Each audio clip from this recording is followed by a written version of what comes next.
Curso de hematología del tercer semestre, genética de leucemias, profesor Gonzalo Vázquez Palacio, especialista en citogenética y magíster en ciencias básicas biomédicas, Departamento de Pediatría y Puericultura, Unidad de Genética Médica, Facultad de Medicina, Universidad de Antioquia.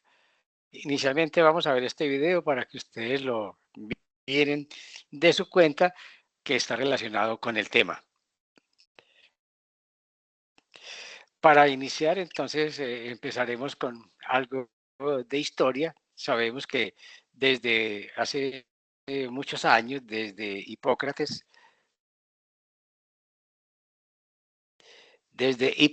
entonces se conocían algunas definiciones de lo que ha sido las leucemias. Hipócrates citó la existencia de enfermos con signos y síntomas de anemia, granulocitopenia y trombocitemia asociadas a esplenomegalias o adenopatías. Posteriormente, en 1857, Friedrich describió por primera vez las leucemias agudas. En 1891, Ehrlich implementó las técnicas de coloración que permitieron la descripción citológica de las leucemias y en 1990 se escribió la serie granulocítica y se diferenció en la forma como se conoce hasta nuestros días. Aquí podemos ver el mieloblasto y toda la proliferación de las células blancas. Posteriormente, en 1845, Benen y Craig estudiaron pacientes con leucemia y describieron la sangre y encontraron que se podía ver una materia purulenta que conformaba gran parte de la sangre. En 1846, Virchow introdujo el término leucemia, proceso patológico definido por el aumento de glóbulos blancos que caracteriza a esta enfermedad y además la esplenomegalia. Del 46 al 68 se caracterizó por el uso indiscriminado de los antineoplásicos. En 1984, Faber inicia la revolución de los primeros tratamientos con ametopterina y metotrexato y se inicia una verdadera lucha contra la enfermedad. Recordemos entonces que las alteraciones genéticas y los factores ambientales son los que inducen las neoplasias. Las alteraciones hematológicas, las hemoglobinopatías malignas, se producen por una alteración genética y lo que llamamos una alteración primaria, y que los tumores sólidos se producen por alteraciones genéticas asociadas a la transformación clonal de un clon inicial y también por alteraciones secundarias. Hay una hipótesis, entonces la serie hipotética de que las mutaciones llevan al cáncer, lo podemos observar aquí en esta gráfica. Inicialmente tenemos una célula, hay una mutación inicial inactiva que es regulador negativa del ciclo celular. Posteriormente se da una mutación que sobreactiva el regulador positivo del ciclo celular y posteriormente se puede dar una mutación que inactiva el factor de estabilidad del genoma y posiblemente más adelante se producen otra serie de mutaciones, los cuales conducen a un cáncer. Recordando entonces la hematopoiesis, tenemos que retomar entonces que partimos de células stem cell. Esas células stem cell van a producir células multipotentes, inicialmente células madre, y a partir de acá se puede dividir por dos líneas celulares, digamos las SFL y interleuquina 3, por aquí FLT3. Si se viene esta línea de SL, células formadoras de colonias, vamos a tener un progenitor común de células mieloides. Si se viene por este otro lado, se producen células progenitoras de líneas linfoides. Si seguimos por la línea mieloide, o sea, vamos a obtener entonces megacariocitos progenitores. Por aquí entonces megacariocitos, vamos a tener eritroblastos y vamos a tener eritrocitos. Por este otro lado tenemos plaquetas. Por el lado de el GFS3 y interleuquina 3, interleuquina 12, hay granulocitos, hay macrófagos progenitores y se producen entonces neutrófilos, eosinófilos, basófilos y células dendríticas.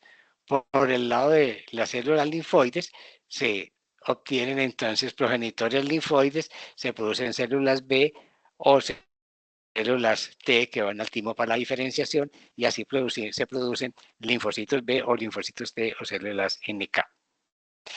¿Cuál es la importancia de esta hematopoiesis? Que las mutaciones entonces se dan a partir de la célula multipotente del progenitor y dependiendo de la línea que se escoja, entonces a partir de acá, en esta línea progenitora mieloide, podemos obtener entonces leucemia mieloide crónicas, policitemia veras o problemas también de plaquetas. Y por este otro lado obtenemos leucemias linfoides agudas.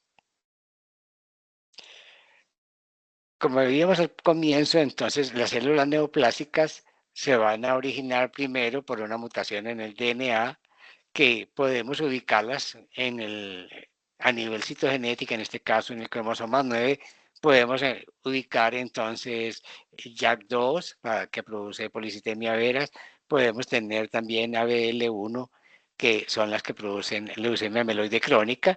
Estas mutaciones se pueden estudiar entonces por medio de secuenciación de sangre y podemos ver alteraciones puntuales de lesiones, inserciones. Con respecto a la incidencia y mortalidad de cáncer en el mundo, según Globocan del 2022, podemos ver que en Europa pues, hay una gran cantidad de cáncer, más o menos son aproximadamente 4.471.000. En Norteamérica, 26.703.000 y en Oceanía, en Latinoamérica, da más o menos 15 millones, 0,60. Y así en Asia, miren toda la cantidad de cánceres que se producen en Asia debido al número mayor de población. Con respecto a la incidencia de leucemias y mielomas, miremos que las leucemias se presentaron en este año 2002, el número de leucemia fue de 41.006. Sabemos que el número de casos nuevos de 41.000, el número en este caso de muertes, 28.000, el número de sobrevida entonces en estos casos es de 122.000. Para mielomas, entonces, el número de casos es de 15.000 y para linfomas de Hodgkin son aproximadamente 10.000.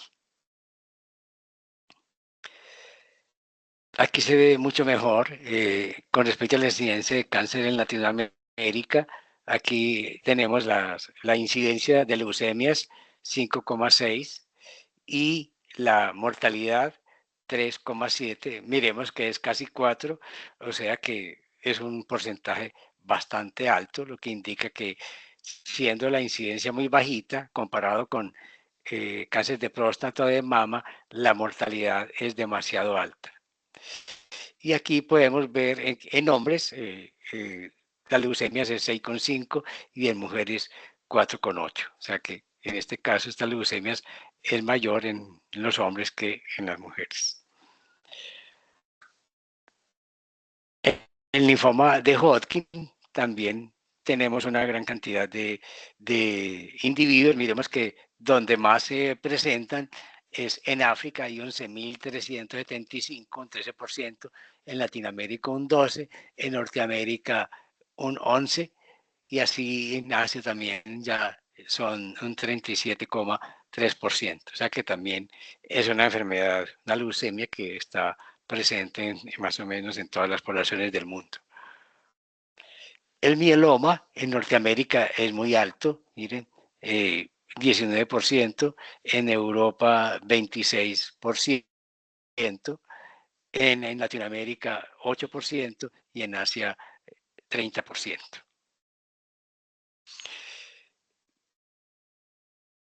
Con respecto a la mortalidad en Colombia, tenemos que en Colombia es más o menos de 6,1 por cada millón de habitantes, por cada 100.000 habitantes. En Colombia es aproximadamente 6,1. Miremos Guatemala 6,1. En Chile 6, mire que en casi todos los países de Latinoamérica es muy parecido. En Perú, miren, es muy alta. En Salvador, más alta que nosotros. En Nicaragua, todos estos países están mucho más alta. En Venezuela también es realmente alta. En términos generales, podemos decir que en el mundo hay aproximadamente unas 1.500 personas mueren diario por cáncer en Estados Unidos. En el mundo se diagnostican más de 8 millones de casos nuevos al año. En países desarrollados, entre 1 y 3 personas podrían tener cáncer durante toda su vida. Y en Colombia la mortalidad es del 71 por cada 100.000 habitantes. En Colombia, y según el último informe de lo que es el cuentas de alto costo, se notificaron para el 30 de junio del 2024, se notificaron 2.552 casos de leucemia linfoide y de linfoide aguda y 2.241 casos de leucemia mieloide en adultos. En los menores de 18 años se han informado 3.403 casos de LA y 439 casos de leucemia mieloide aguda. Bien, ¿cuál es el origen entonces de las leucemias? Les decía ahora que la palabra leucemia significa células blancas, se utiliza para describir una variedad de cánceres que se originan a partir de células precursoras de leucocitos o blastos. Normalmente estos blastos son menores del 5% en médula ósea y en las leucemias agudas son mayores del 30%. Estos blastos pueden invadir toda la médula ósea, impidiendo la formación de células hemáticas normales, glóbulos rojos, leucocitos y plaquetas. Las leucemias se dividen en dos tipos: leucemias agudas, progresión rápida de leucocitos inmaduros; leucemias crónicas, progresión lenta de leucocitos maduros. Entonces, las leucemias linfoblásticas son cuando se originan a partir de linfoblastos, de lo que les mostraba ahora, de precursores de linfocitos, y las leucemias mieloblásticas cuando se originan de mieloblastos, y así están todas las células mieloides. Aquí hay un ejemplo de una leucemia linfoide aguda. Hay una leucemia con cuerpos de Auer, una leucemia promielocítica, aquí unas células B, la leucemia linfocítica, y aquí una leucemia con cromosoma Filadelfia, una leucemia mieloide crónica. La leucemia linfoide aguda también es llamada leucemia linfoblástica aguda. Son alrededor del 75% de todas las leucemias en la niñez y se presenta tanto en linfocitos T como B. El 80% de los casos ocurren en niños y adolescentes. Niños asiáticos y caucásicos tienen mayor riesgo de desarrollarla. El 20% en adultos, siendo más común en mujeres mayores de 50 años. Hay algunas enfermedades hereditarias que pueden desarrollar estos pacientes, tienen susceptibilidad a desarrollar leucemias, como en el síndrome de Down tiene 20 veces más riesgo de desarrollar leucemias. Las leucemias en niños constituyen una enfermedad rara. Se estima que corresponde a cerca del 30% de las neoplasias malignas que se presentan en niños, y de estas más del 75% son LLA. En el continente americano, comparado con los demás continentes, los niños presentan un riesgo incrementado de presentar una leucemia. Desde el punto de vista clínico, ya ustedes han visto mucho eso, yo simplemente les recuerdo que algunos síntomas y signos de estos pacientes se presenta cuando hay deficiencia de leucocitos maduros, o sea, eso se ve en el hemograma, cuando las plaquetas son escasas y cuando hay deficiencia de transporte de oxígeno, o sea que estos pacientes presentan deficiencias en su respiración. Estos pueden presentar fiebre, sangrado con petequias, púrpura, dolor óseo, linfohepatías y hepatoesplenomegalia. Desde el punto de vista psicológico, estos pacientes tienen fatiga y pérdida de apetito. En los ganglios, en los nódulos linfáticos puede haber inflamación de esos ganglios. En la piel puede haber sudoración nocturna, sangrado, moretones y las petequias. El vaso puede estar aumentado, puede haber una hepatomegalia. En el hígado, el aumento del hígado, una hepatomegalia, aquí una esplenomegalia. Huesos y articulaciones, tener dolores óseos y puede haber debilidad muscular, hay mucha debilidad. Entonces, estas son las posibles causas de consulta inicial. ¿Qué hace entonces el clínico? Cuando hace toda su historia clínica, sospecha que es una leucemia, entonces él remite al paciente y le hacen un aspirado de médula ósea. Aquí entonces en la cresta ilíaca se hace una punción con un trocar. Esa aguja, digamos, entra a la médula ósea, de ahí se extrae médula ósea de esta parte central de la médula, entonces eso se manda al laboratorio y entonces en el laboratorio se puede hacer el extendido y determinar qué tipo de línea celular es, cuál es la línea que está aumentada y podemos identificar la alteración desde el punto de vista morfológico. Este es el examen inicial para todos los pacientes con una leucemia. En un momento dado se pueden hacer seguimientos de las leucemias, dependiendo del tipo de leucemia, se puede hacer por obtención de eh, sangre venosa y se hace todos los estudios a partir de sangre venosa. ¿Cuáles son los métodos de diagnóstico de las leucemias? Esta es la parte importante de esta clase. Quiero que tengan en cuenta que lo primero que hace el médico después de tener un diagnóstico, de tener una sospecha de una leucemia, entonces lo primero que hace es la histopatología, se hace el hemograma, ahí se determina cuál línea celular es la que está alterada. Eso es todo lo que llamamos una citología, una morfología.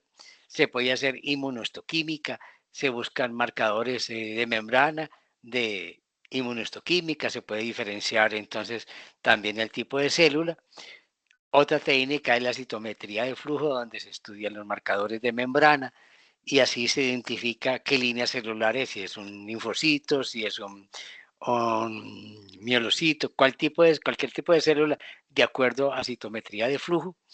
Se hace citogenética, determinamos el cariotipo, podemos hacer biología molecular, qPCR en tiempo real, para determinar qué transcrito y qué cantidad de transcritos se presenta. Podemos hacer secuenciación de sangre para ver una mutación, una deleción, microdeleciones. Podemos entonces hacer cualquier tipo de alteración, siempre y cuando el tamaño del fragmento no sea mayor de 1000 pares de bases, porque ya tendríamos que utilizar otra técnica. Y en la actualidad se está utilizando técnicas de nueva generación para el análisis de estas leucemias, pero estas son más en investigación, todavía no está, digamos, de utilidad de rutina en la clínica. En la clínica están las 6 primeras, biología molecular, pero todavía las técnicas de nueva generación no son de rutina. Aquí podemos ver, entonces, el primer cuadro, todo el D, E y F, son extendidos de hematología. Aquí podemos ver en los cuadros de abajo que HI, inmunofenotipo. Entonces, así es la primera parte del análisis para determinar qué línea celular es la que está alterada.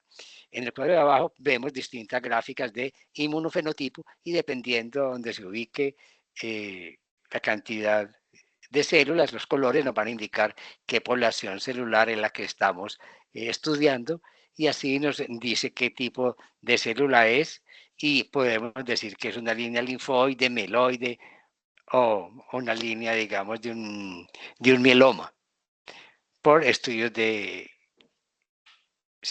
inmunofenotipo de todos los marcadores gamma y beta de las inmunoglobulinas.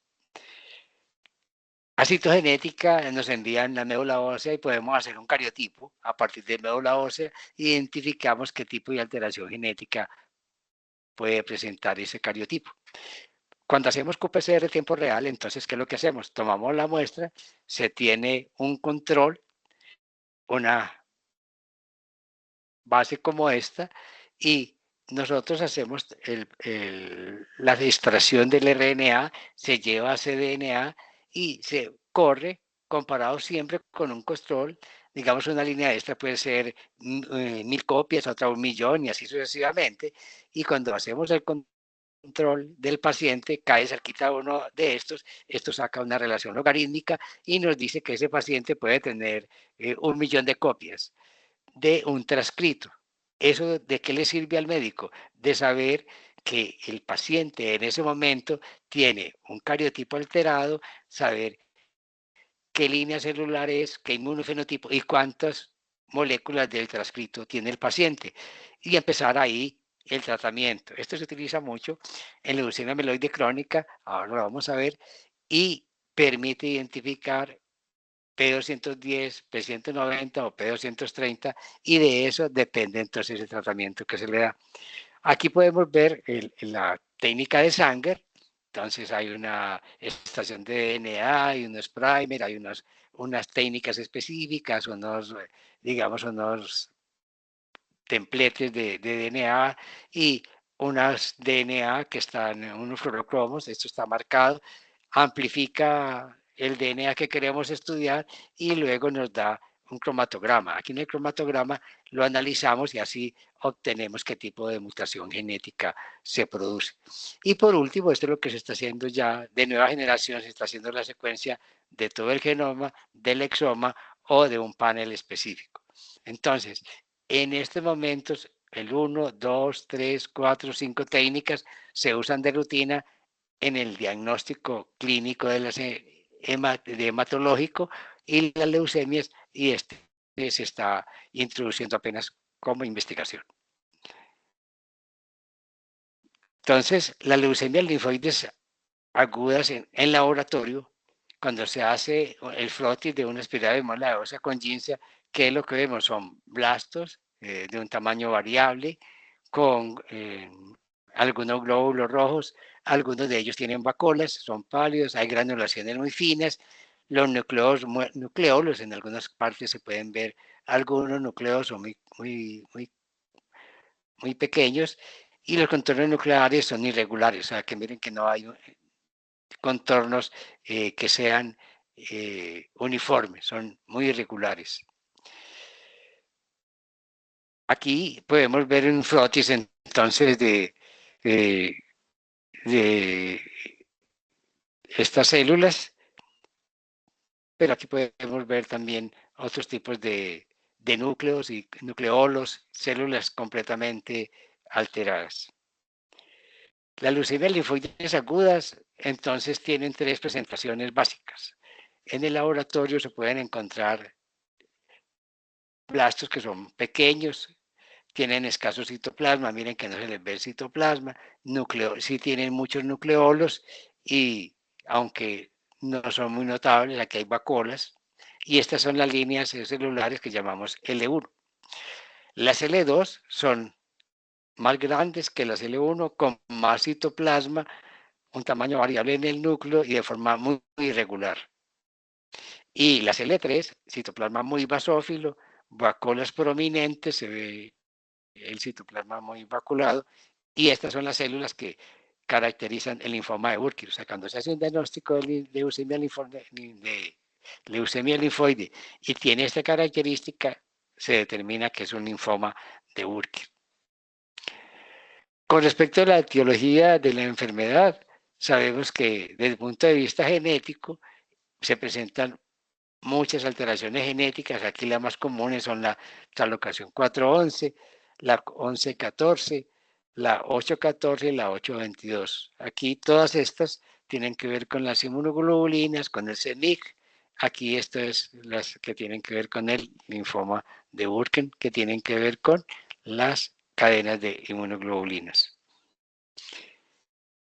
En este estudio, entonces, se determinan todas las translocaciones que ahí se han presentado hasta la fecha. Miremos que el 21% son hiperdiploidías, o sea que hay un mayor número de cromosomas de lo normal. La translocación ETB1 al 20%. Y así sucesivamente, aquí hay hipodiploidías 2%, BCR-ABL 1%, y cada día se siguen aumentando el número de alteraciones genéticas en este tipo de leucemias. Aquí la translocación 922, la translocación 1221, alteraciones cromosómicas del X, del 4, del 6, el 10, el 14, el 17, el 18 y 21 son muy comunes. La translocación 911 y la translocación 11Q23.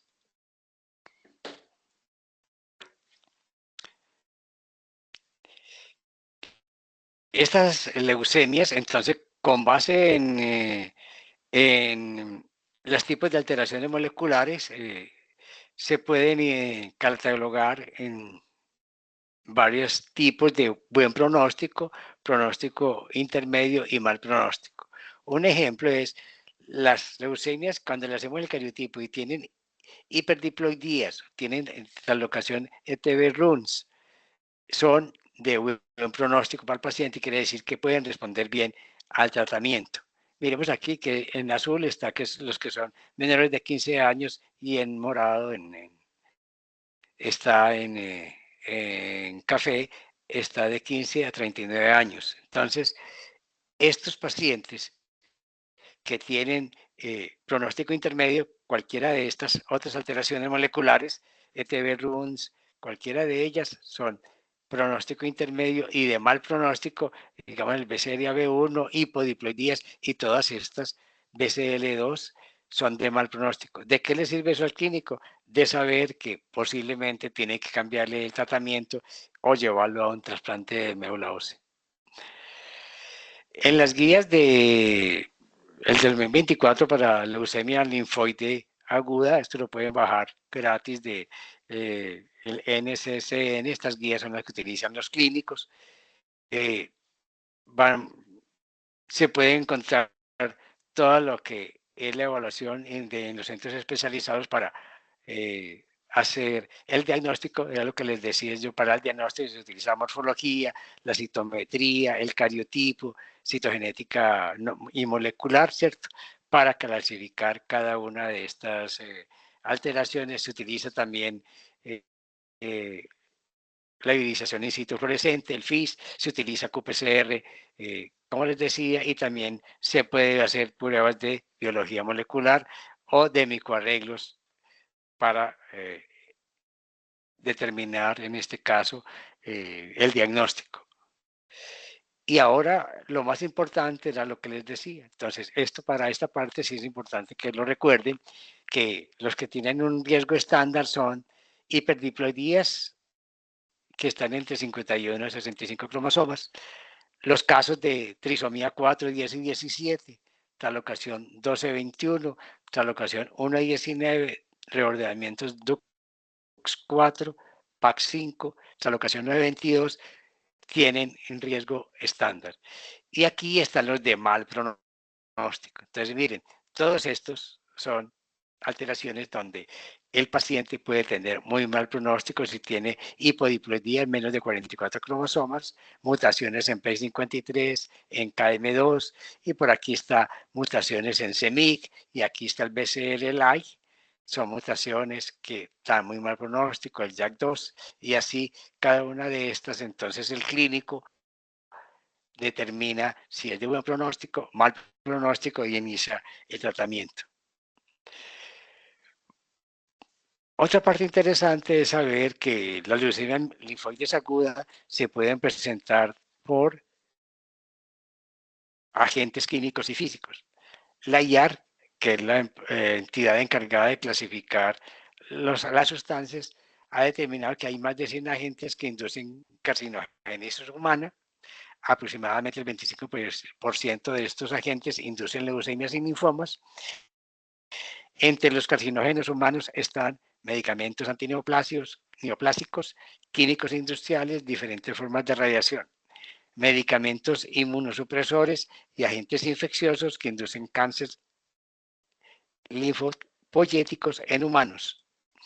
Entonces, las radiación, todas las explosiones atómicas, la exposición a radiación de altas dosis ionizantes, rayos X, rayos gamma, pueden producir o inducir leucemias. Agentes infecciosos como el virus de leucemia tímica humana y el virus de el HTBL1. Aquí está entonces Marie Curie, que trabajó con rayos X, pero que trabajó mucho en la descripción del DNA, murió de leucemias. La gente que trabaja en industria de la zapatería, donde manejan mucho benceno, o los que trabajan con acrílicos, el silol, toda la parte de compuestos aromáticos. Y por último, aquí los insecticidas, toda la parte ambiental, las emisiones de los carros, los pesticidas en la comida, en el medio ambiente y hay discusiones de todo lo que son los campos electromagnéticos, las radiaciones producidas por las fuentes de alta energía. Aquí hay algunos ejemplos de los trabajos que se han hecho en leucemias. Miremos aquí una hiperdiploidía, a la derecha una translocación 1.19, translocación 8.14, acá, translocación 4.11. Cariotipos donde, miren, hay una lesión del brazo corto del 2, falta un 14, una trisomía 21. En leucemia la citogenética es muy compleja, muy variada. Miren, falta un cromosoma 21, hay 4 marcadores que no se supieron qué era. Aquí hay una lesión de una translocación 1.6. Sí.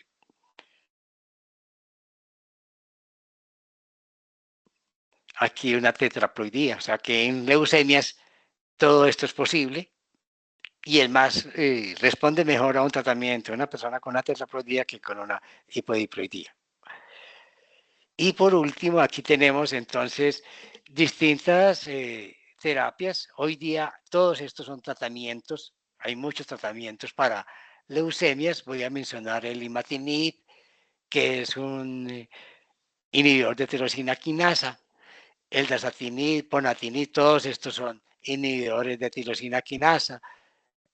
Y así, y el dasatinib, aquí tenemos para policitemia vera, el ruxolitinib, y así para cada uno de ellos, de estas alteraciones, se van descubriendo nuevos tratamientos.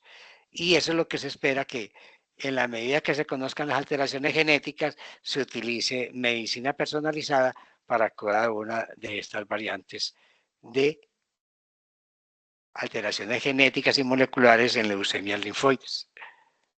Bien.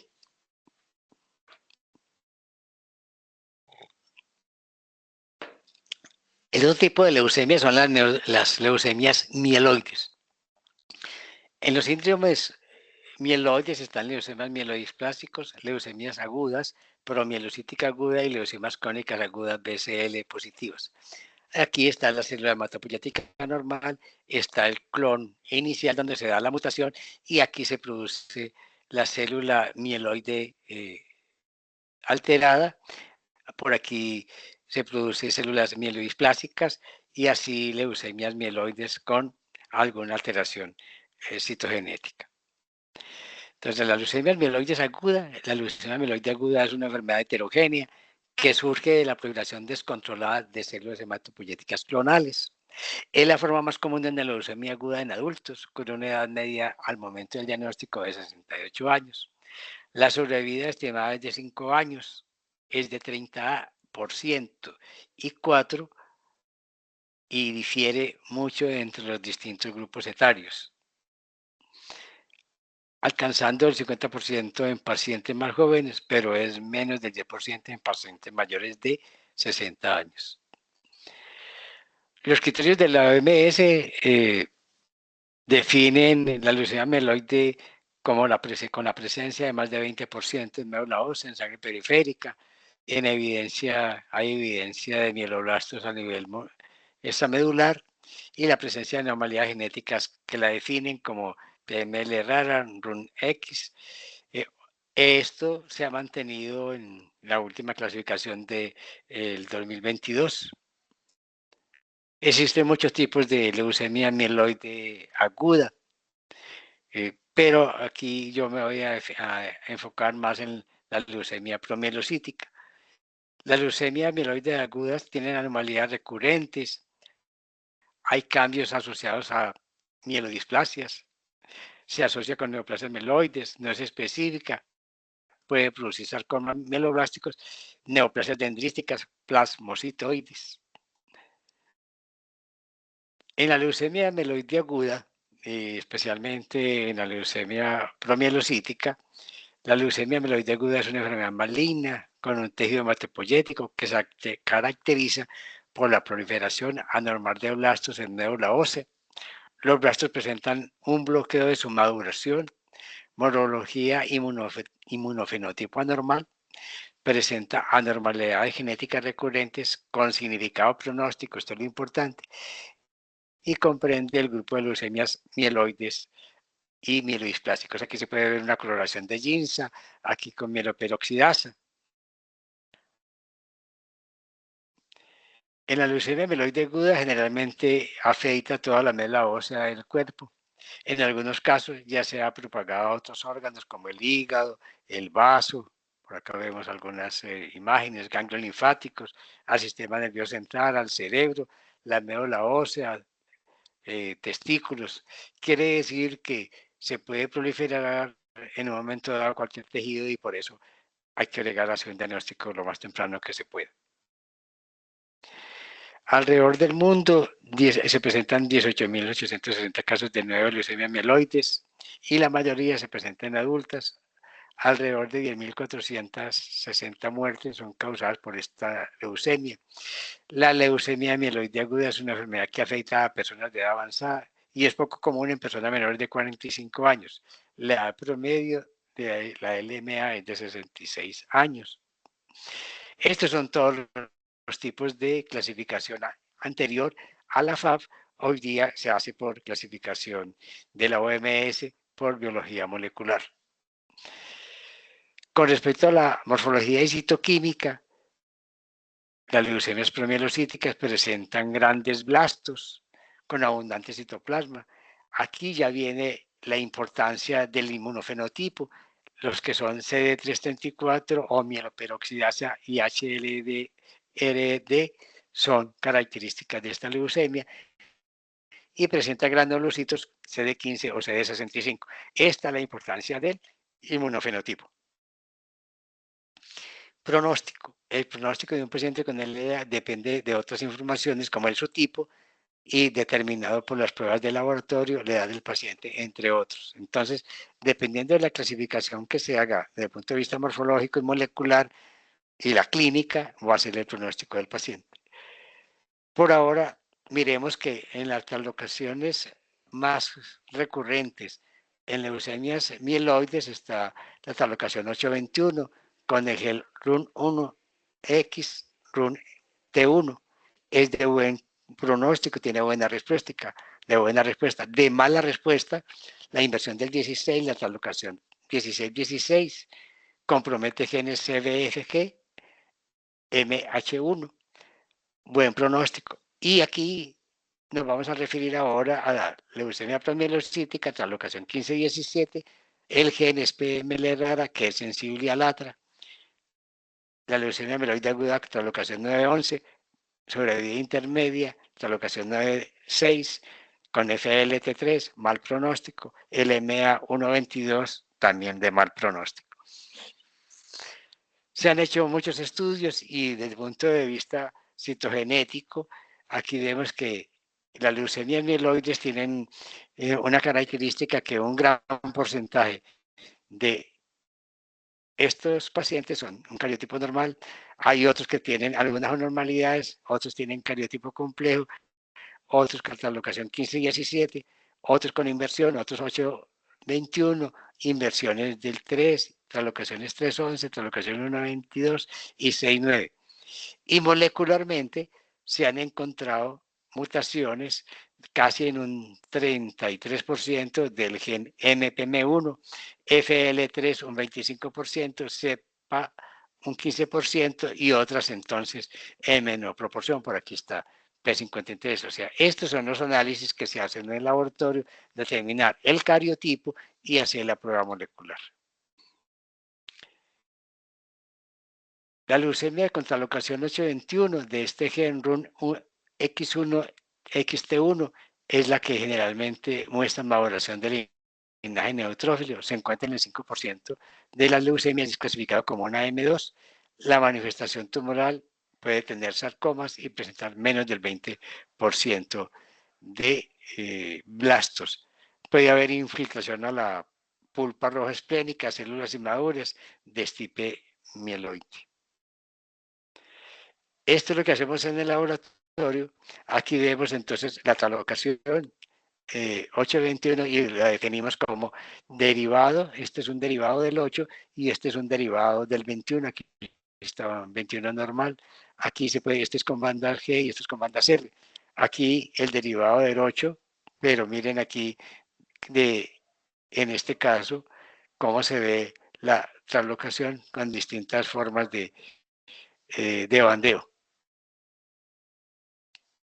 Y aquí podemos ver, este es el cromosoma 8 normal, aquí está el cromosoma 21 normal.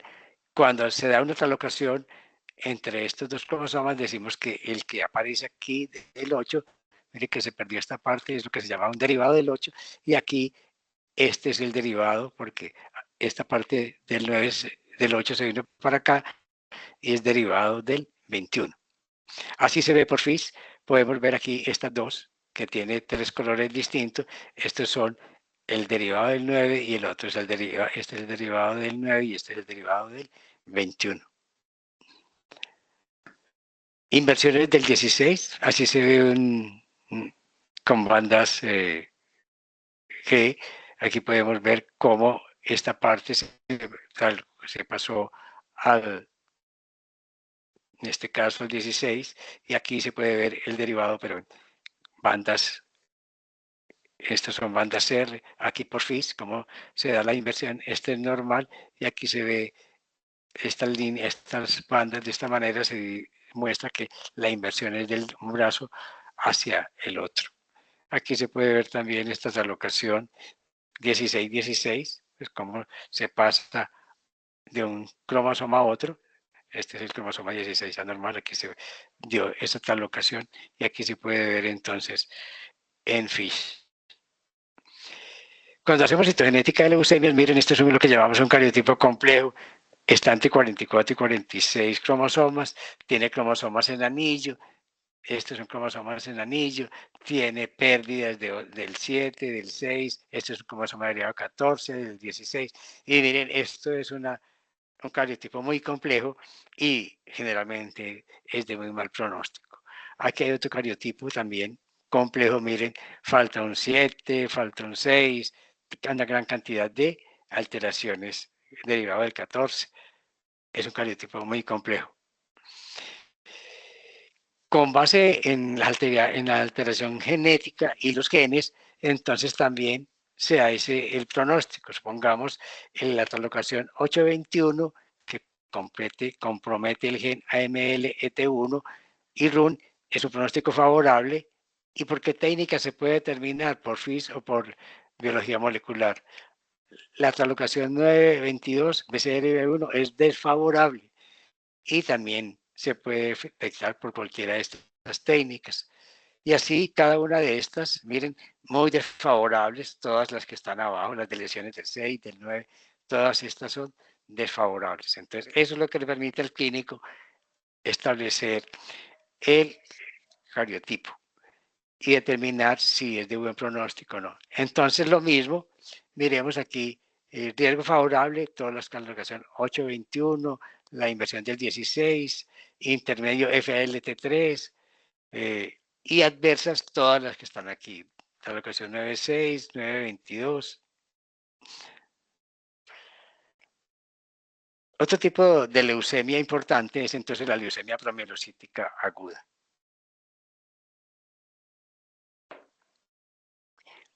Esta leucemia promielocítica aguda se caracteriza porque corresponde entre al 5 y el 8% de las leucemias agudas. El paciente presenta fatiga, dificultad para respirar, aparición de hematomas, dificultades en la coagulación intravascular diseminada, leucopenia, promielocitos atípicos. Estos de aquí a la derecha son promielocitos y son atípicos. promielocitos de forma irregular, el núcleo y forma son anormales, forma de arriñonada en un momento dado, y bilobulados, tienen distintas formas, pero tiene una característica que abajo vemos mieloperoxidasa positivas, o sea, cuando se hace la tinción de citoquímica, cuando hacen el extendido, hacen esta prueba y de ahí de una vez determinan que es una leucemia promielocítica y empiezan el tratamiento. Con respecto a los inmunofenotipos, entonces podemos ver que estos pacientes presentan inmunofenotipos C34, C11, C13, C17, C18. Y la translocación genética es entonces, aquí tenemos el cromosoma 15, aquí está el gen PML, aquí en el 17 está el RARA, se da una translocación recíproca, aquí se pega el PML RARA y aquí el RARA PML. Así se ve por FISH, cuando hacemos el FISH, aquí se ven dos señales, se ve el FISH, la sonda, y aquí se puede hacer el transcrito, se puede determinar un transcrito que se llama PL rara B y lo hacemos por electroforesis capilar BCR1 y es de mal pronóstico. Este sería el laboratorio cuando hacemos el informe, este es el cromosoma 15, este es 17, aquí se da la translocación 15-17. ¿Cuál es la causa molecular de estos pacientes con leucemia promielocítica? Sabemos que se da en un momento dado en la célula granulocítica madura, aquí se bloquea la diferenciación de esta célula promielocítica y eso se debe a que se dio la mutación, se dio la translocación 15-17, se formó la oncoproteína, un complejo PML rara, y miren que este complejo viene y se forma un correpresor, inhibe la diferenciación de los genes de diferenciación y entonces las células quedan en forma inmadura y se para la maduración, la renovación celular. Cuando se da ácido acénico y ácido retinoico, estos dos medicamentos vienen, el RARA desactiva aquí el complejo, el arsénico ayuda a mejorar esta liberación y se inhiben los correpresores y las células hacen su maduración completa y así entonces se renueva toda el stem cell de la línea celular promielocítica y se da que la diferenciación. Listo, hija de esta primera clase.